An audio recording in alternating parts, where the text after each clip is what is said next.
right now it is time to get into the PTR Radio movie double feature review.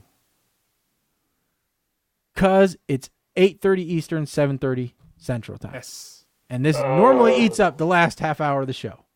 Oh, yeah. So we have two movies to review.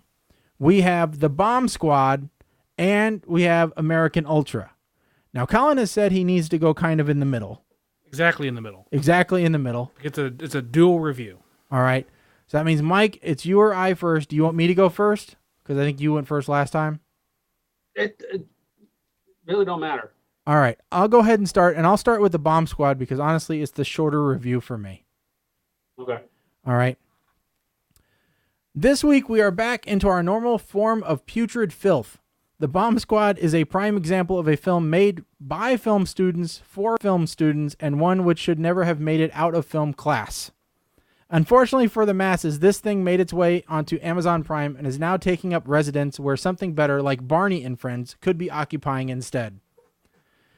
With an unoriginal script and some of the worst acting ever, this film could have been shortened even more than its limited 1 hour 23-minute runtime. As an example, PTR Radio once reviewed the YouTube short The Lazy Superhero Movie. The acting, special effects, and realism in that clip were 10 times more believable and better than this university-sponsored piece. I don't have a whole lot more to say because honestly, after the first 30 minutes of watching this movie, it started to look a lot like my smartphone screen because I lost interest. I did watch the whole thing, but since it never got interesting, I did not pay that much attention to it. The really sad part of the whole movie is that they set it up almost like a TV pilot to where they could do weekly episodes. That sadness comes when these people thought not only that the premise had a future, but that their careers also had one. I give this movie a solid puke. Wow. I think that's the first puke we have had. Yeah. Wow. Okay, so Colin, I guess I'm going to go with Bomb Squad and then you're going to go Bomb Squad. Okay. So I was a little pressed for time this time, so I don't have an actual card written out. I'm just going to kind of go through this movie. I didn't think I could get angry at a movie. I got angry at this movie because at first I didn't realize that it was a film, a college project, like a senior project or a master's project or a doctorate project, whatever. The oldest brother, apparently, this was his brainchild, or one of the characters. It was their brainchild, and they were the director, and this was their senior project, right? Made for a budget of $12,000. So here are my bullet points. It's a film made by college kids, and then they stole glow sticks in the opening scene, not test tubes, not vials of secret stuff. No, they were glow sticks. They didn't even clip the ends off. Now, interesting that this is a better monster than some of the other movies we reviewed. And I'm speaking, of course, to the sand creature, scorpion-looking thing that the sister projected upon the people. And now I'm trying to figure out what the budget of $12,000 was actually used for. It may have been pizzas and beer. I don't know. A quick Google shows that the older brother and the younger sister, the characters, actually got married in real life about a year after this film was created. And I retone my original question of this is a film made by college kids, as the acting makes it very clear that this is made by college kids on a budget of $12,000. This film shows us that Alien Arsenal, which had a bigger budget, was actually worse than I thought. So instead of that I originally gave Alien Arsenal has now been downgraded to a solid gag. So they're going to the military base to rescue the younger sibling, or the younger sister, and the older sister's wearing stilettos.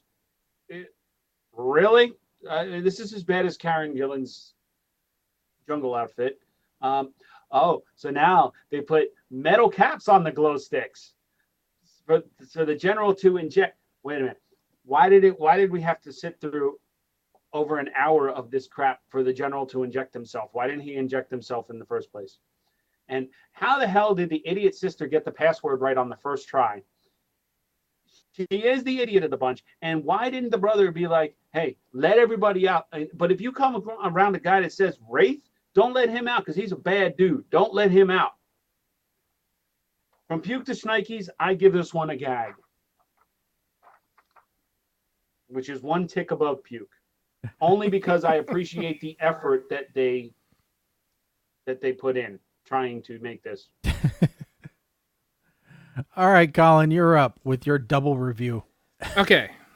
It's a double review because I think these two movies together work together as a unit to show just how bad Asylum Films really is.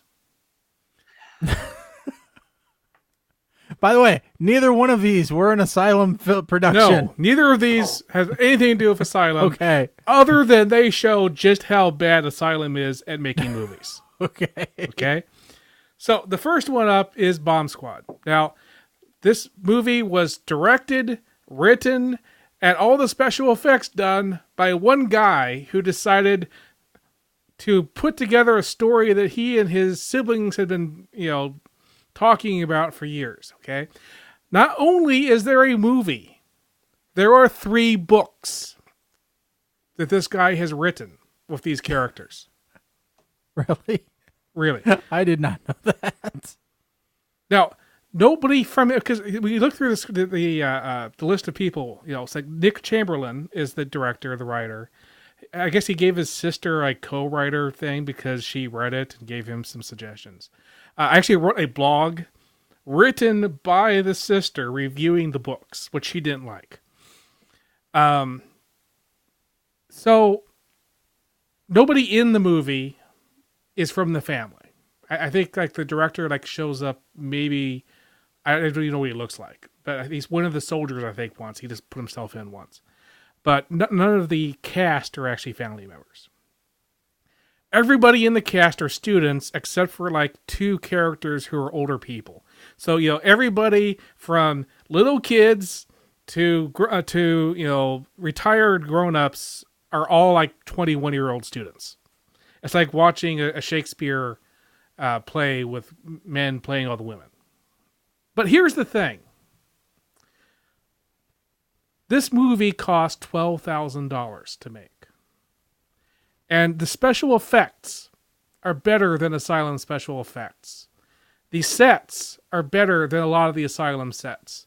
The glow sticks are not better than Asylum sets. I'm just saying, a lot of the other times they had more sets going on than Asylum usually has. But the important thing here is that while the script in general was terrible, a lot of the dialogue was actually pretty good. I mean, it actually felt like siblings talking to each other, which is a lot better than we usually can get from an Asylum film. So, do I like the movie? No. I never want to see the movie again. I have no interest in watching the movie. However, because they made a movie better than most of the movies we see, I am giving it the special rating of an honorary Shnikes. It's not a real Shnikes, because I don't want to see it again. But just to show how awful most of the movies are, it's honorary. Like Bill Cosby's honorary doctorates. Now, to go on the other side, though, we have our second movie, which is American Ultra. American Ultra, which was written by Max Landis and directed by Nima Norizada or something like that. This is a real Hollywood movie starring Jesse Eisenberg. This movie cost $28 million. And it has a script just as bad as any other Asylum film. Asylum could have made this movie with an extra $28 million. Here's an example of the level of Asylum level writing that was done for this movie. Okay, there is a scene where the bad guys decide to gas the good guys. How do they do this? By attaching the gas tank to the outside compressor of the air conditioning unit of a house. That doesn't do anything. It's like trying to catch fish by going in the middle of the Sahara Desert and throwing a fishing rod at a cactus. But they did it anyway. My biggest problem with this movie is that they just okay, it's not like the other films, like they kind of went. They kind of tried to be a Coen Brothers movie, but they didn't know how to do a Coen Brothers movie. They tried to do a comedy, but they didn't really know how to do a comedy. And the just it went back and forth with no real good sense of how to make a movie. Here's an example. And this is the annoying part. In this movie, Jesse Eisenberg plays a character who has been turned into a spy without him knowing it because his memory was wiped. But they decided to take his memory away because he was going crazy. The result at the end of the movie is that he is now a spy again. But we were already told that was driving him crazy. So how is that a good ending? Also, I actually liked the scenes with Jesse Eisenberg. I don't really like Jesse Eisenberg. But his part of the movie was good. They said there was a consistent tone. But then they switched to having a scene with, I can't get his name pronounced correctly, but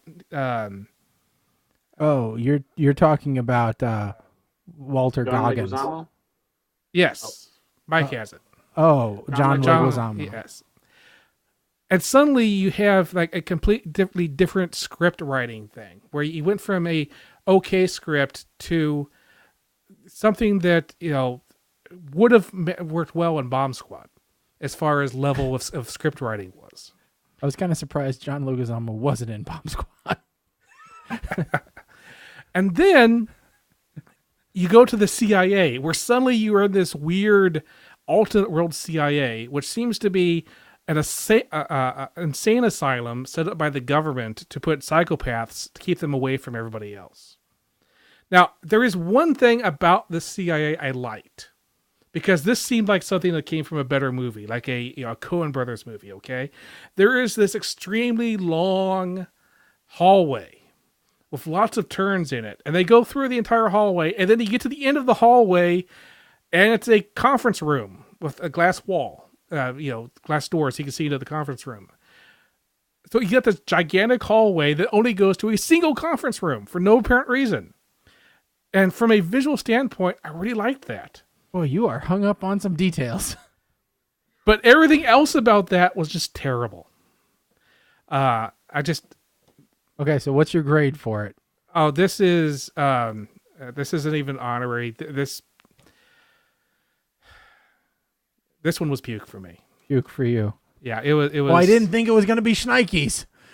It's not even honorary puke. It's just actual puke. All right. And mostly because it could have been a great movie. And that's what made me more mad about than anything else. It had the bones of a good movie. They just didn't know how to actually do it. And I'm really mad at whoever gave them $28 million to do this. All right. Mike, I know you probably have a lot of notes, so I'm going to go first just so that we don't cross our notes, okay? Go right ahead. American Ultra landed on our review desk this week, and most people would right away know the two lead characters by name alone. Kristen Stewart, who plays Phoebe, has several credits to her name according to IMDb. She's been in Snow White and the Huntsman, Adventureland, Into the Wild, and I hear some movie having something to do with vampires and werewolves. The only movie, however, in her career I can remember ever seeing her in is Jumper. So that's my point of reference for her. From what I can tell, it appears she may have grown slightly in between films. She plays opposite Jesse Eisenberg, playing Mike Howell. Again, according to most people, someone who I should know. But honestly, I thought that was the name of someone on Breaking Bad. According to IMDb, he does have some previous credits, including most recently the poorly received Batman vs. Superman. I wonder if he could get us an interview with Ben Affleck. Anyway, these two do have some pretty good chemistry on screen, so I anticipate that they will have a future in the industry. However, they are helped by an outstanding supporting cast, including Topher Grace.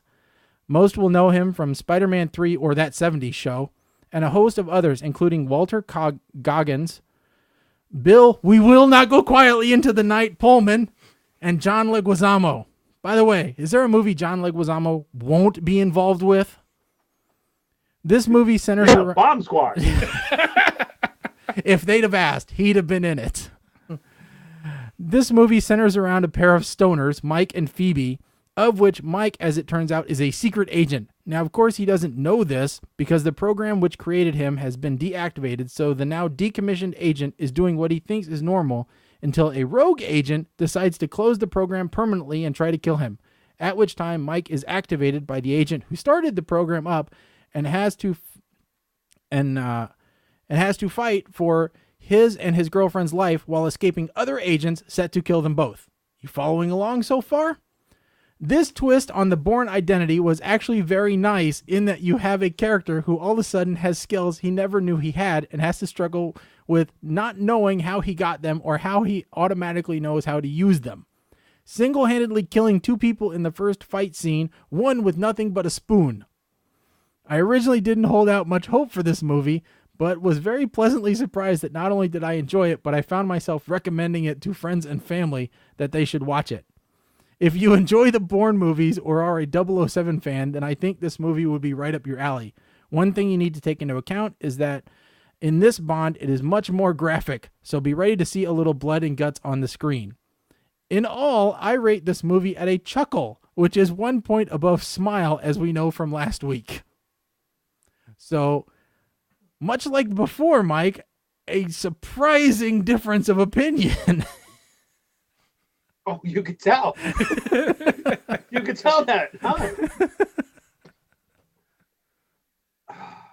Your turn. This movie, okay, I said I didn't think I could get angry at a movie when I was talking about Bomb Squad. I watched Bomb Squad first. So did I. So did I. And I gave it a good week. So it's not like my anger was just built upon, like, okay, I was already this angry from Bomb Squad and I went to this angry with American Ultra. No, I went from nice and calm to this angry watching American Ultra. This was literally, it was, oh my God. This movie was like the Bourne Identity meets what some stoner movie meets Chuck. Because you have an idiot that is a sleeper CIA agent that has to wake up and he doesn't know how to use his powers like Chuck. And there's a girl who's planted there to be his girlfriend and watch over him just like Chuck. And they try to be ultra violent like the Bourne Identity by bringing in all of these other agents from the program or the other program to try and stop Chuck. And okay, so my notes. Since I know you don't have the box ready, I'm just going to simply take these and I will censor myself by eating one every time I'm about to swear, okay? Yeah, go ahead. Have I ever mentioned how much I hate Kristen Stewart? There's no irony lost on me that one of the first shots is of the movie is joints in an ashtray, and both Jesse and Kristen have the personality of stones or rocks or stoners. I'm sorry, personality of rocks. Really, I hate. What the hell? Stoners sitting there getting stoned, watching an accident being cleaned up.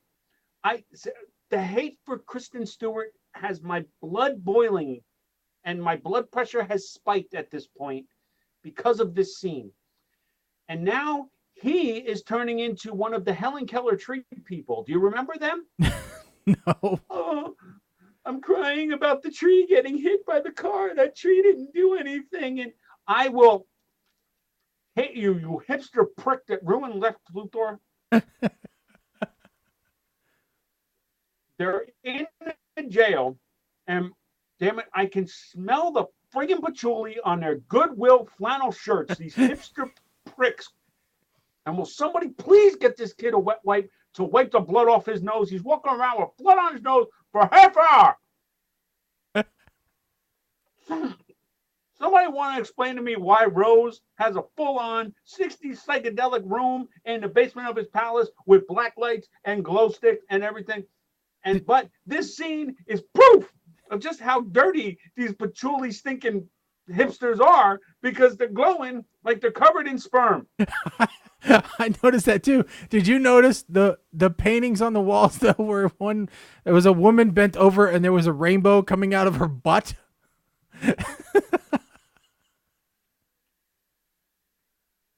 Now I'm going to get a little technical. Since when does a prop-driven drone make a jet sound? No, it's driven by a propeller. It's designed to be quiet. So they're in the supermarket, and Jesse Eisenberg takes a bag of pork roll and beats the ever-loving snot out of a guy. That's perfect, awesome. And when did President Wetmore get here?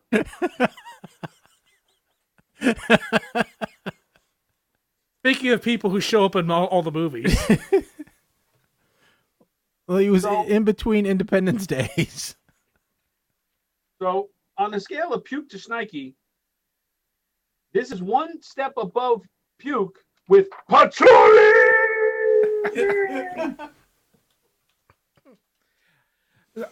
I realized I forgot to finish my summary of saying, so one movie cost $14,000, looked better, and had a better script than Asylum movies do. And the other movie cost $28 million and had worse effects, worse makeup, and a worse script.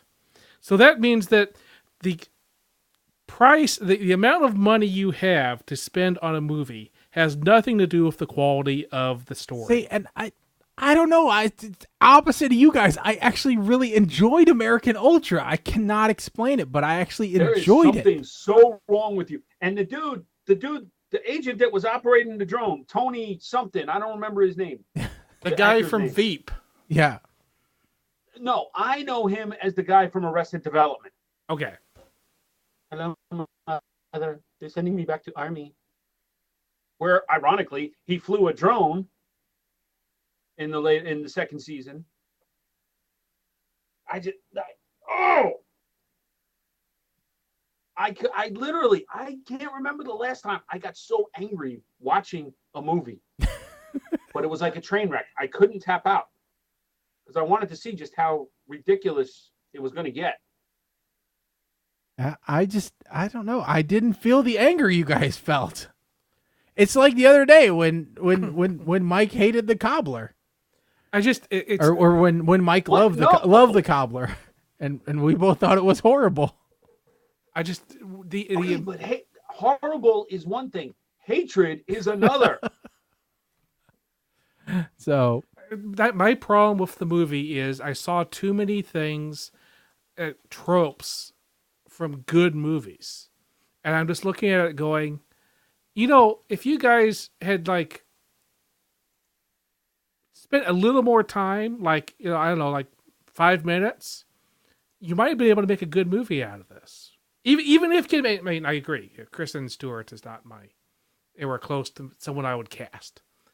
But even that, I could get away with that. Just the entire... If they had never actually shown the CIA people and just stuck with the Jesse Eisenberg and Kristen Stewart characters and just followed them along and things are going on and you don't know what's going on, that would have been a better movie.